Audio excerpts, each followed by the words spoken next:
What's going on, everybody? Welcome to the channel. This has got to be one of the craziest clutches I have ever messed with in my life.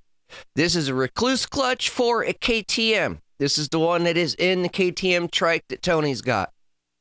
Turned around, had to rebuild the engine, replace the crank bearings and stuff. That video is in the works and should be up here in a few days. But I figured I would break out the RECLUSE clutch part because this is probably one of the screwiest clutches I've ever seen in my life. The inside parts, outside parts all look pretty standard, but once you get to the actual engagement, disengagement mechanisms, it's weird. Lots of balls, plates, springs, weird stuff. Go ahead, hit that subscribe button and the bell notification. Watch this video all the way through. It's pretty quick, and it gives a good breakdown and description on how some of these RECLUSE clutches go together. You get to see the different components and everything else. I've never seen one like this. I've rebuilt a lot of engines, and I've seen a lot of weird-looking clutches. The way that this thing is held together with little itty-bitty torque screws, a whole bunch of big steel balls, pressure plates. The balls go in the little slots. If you see that outer plate, it's got all the little slots in it. There's a ball in each one. As you will find out later as this goes on, how it goes together. Yeah, really strange. Go ahead, throw a comment down below. Let me know what kind of stuff you've worked on, if you've ever seen one of these before, if you've messed with it. You guys ride motorcycles? What made you click on the video?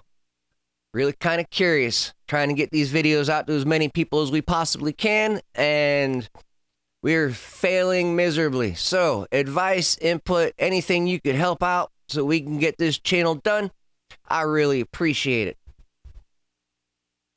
As you can see, I'm methodically trying not to drop all the balls. That is a spring plate. There is a spring underneath that center plate. If I let go, everything will pop up and then the balls will go flying. This isn't something that you can really get parts for anymore because it's discontinued, so that doesn't help things either. This KTM build, kind of like his lifted Big Red, really surprised me on how well it came out. It's a one-handed driver. Doesn't take very much to turn it. The thing will pretty much go around a steel barrel.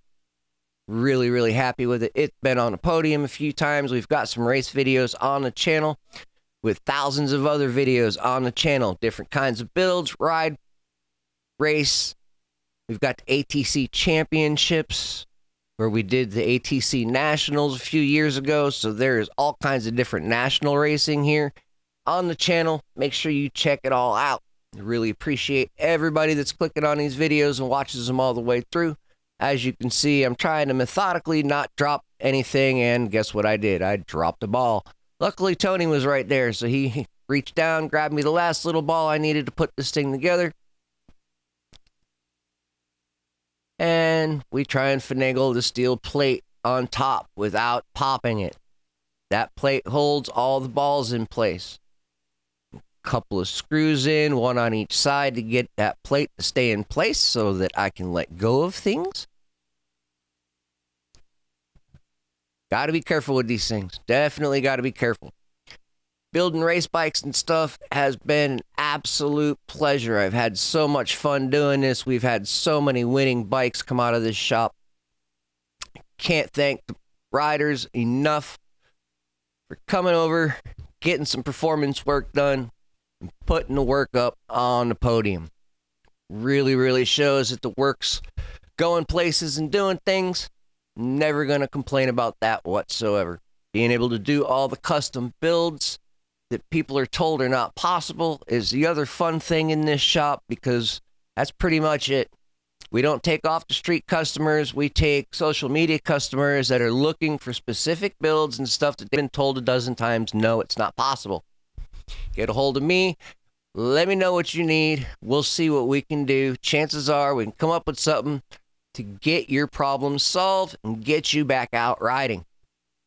We've got a KX125 from 1986 that is being turned into a trike.